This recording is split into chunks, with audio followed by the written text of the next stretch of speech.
नमस्कार दोस्तों, मैं सोनू शर्मा। आज की इस वीडियो में बात करेंगे ऑप्शन ट्रेडिंग की।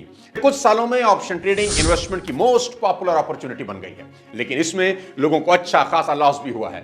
सच कहूं तो इस ट्रेडिंग में पैसा डुबोने वाले बहुत हैं और कमाने वाले मुट्ठी भर ही। ये वो जंगल है जहां शिकार करने आए लोग खुद शिकार हो जाते हैं। और अगर आपको लगता है कि कोई एक ऑनलाइन कोर्स करने के बाद आपको यहां आ जाना चाहिए, तो हाथ जोड़ता हूं, ये गलती तो भूल कर भी मत करना। अब सबसे इंपॉर्टेंट बात, वो 3 सबक जो आपको ऑप्शन ट्रेडिंग में उतरने से पहले सीख लेने चाहिए ताकि आपका नुकसान कभी भी ना हो। सबसे पहले 12 से 15 महीने डिलीवरी बेस्ड ट्रेडिंग जरूर करें। आपको अंदाजा हो जाएगा कि शेयर मार्केट काम कैसे करती है। उदाहरण के तौर पर किसी ने बुल रन में डीमेट अकाउंट खुलवाया, मार्केट 14,000 पे थी और 4 से 5 महीने में 17,000 पर आ गई। अब इसको लगेगा कि ये बाजार तो बहुत बढ़िया है, हमेशा बढ़ता ही रहता है, इसलिए तेजी के साथ सौदे करना ही प्रॉफिटेबल है।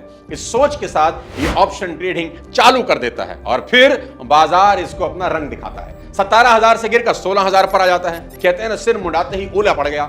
नया नया ऑप्शन में गया था, हवा टाइट हो गई। अगर ये इंसान साल भर कैश में ट्रेड करता तो इसको बाजार के चढ़ने और गिरने दोनों का एक्सपीरियंस होता।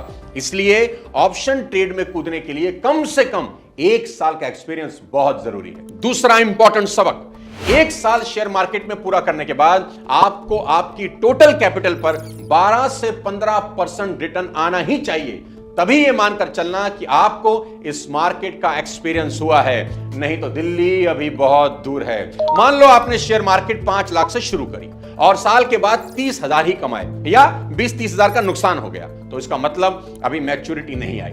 5 लाख पर 30,000 अगर कमा भी रहे हैं तो इस साल का सिर्फ 6% होता है और ये एक नेगेटिव रिटर्न है। इतना तो बैंक में एफडी का इंटरेस्ट मिल जाता है। आपको साल में कम से कम 12 से 15% का टारगेट रखना चाहिए, तभी ऑप्शन ट्रेडिंग में छलांग लगाएं। जब तक साल का रिटर्न 12% से ऊपर ना आने लग जाए तब तक पेशेंस रखें और किसी के कहने से तो बिल्कुल भी इस तरफ देखे भी नहीं, क्योंकि जल्दबाजी भयानक नुकसान दे जाएगी। ऑप्शन ट्रेडिंग में उतरने का तीसरा सबसे इंपॉर्टेंट रूल, आपके पास कम से कम 10 लाख की खुद की कैपिटल होनी चाहिए। खुद की बोले तो खुद की, लोन लेकर यहां पर छलांग नहीं लगानी। और याद रहे, इस पैसे की जरूरत आपको आने वाले टाइम में नहीं पड़ने वाली हो और उस पर किसी तरह का भी इंटरेस्ट ना चल रहा हो। कई लोग मुझसे पूछते हैं कि मैंने अपने पूरे पैसे यहां गवा चुका हूं, क्या करूं? पापा से पैसे लेकर ट्रेड कर लूं? पापा के पास अभी अभी पीएफ का पैसा आया है। सोनू सर, बस आप एक टिप दे दीजिए। मैं उनको इतना ही कहना चाहता हूं, मेरे पास ऐसी कोई जादुई टिप नहीं है जिससे आपका डूबा हुआ पैसा वापस मिल जाएगा। और खबरदार, जो पिताजी के पैसों को ट्रेडिंग में लगाने की सोची भी, कुछ टाइम के लिए ऑप्शन ट्रेडिंग को भूल ही जाओ तो बेहतर है। और जब तक अपना खुद का 10 लाख रुपए आपके पास ना हो, सोचना भी नहीं यहां खेलने की।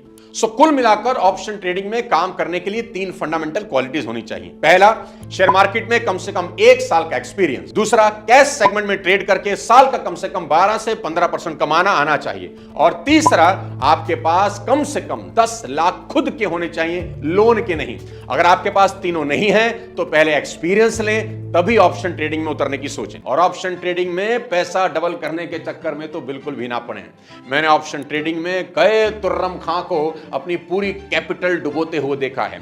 95% केसेस में ये ट्रेडर्स 50,000 लगाकर 1 लाख करना चाहते हैं, फिर उस 1 लाख से 2, 2 से 4, 4 से 8, 8 से 16, 32, 64, फिर 1 करोड़ बनाना चाहते हैं। एक ही ट्रेड में 50,000 से 1 करोड़ बनाने का इम्पॉसिबल टारगेट लेकर ट्रेड करना सुसाइड से कम नहीं है दोस्त। और इस वीडियो में मेरी बताई ये सभी बातें ऑप्शन ट्रेडिंग वालों को हमेशा याद रखनी चाहिए। पैसा कमाने के लिए ट्रेड करना है, लुटाने के लिए नहीं। खूब सारा पैसा कमाएं और देश की तरक्की में पार्टिसिपेट करें।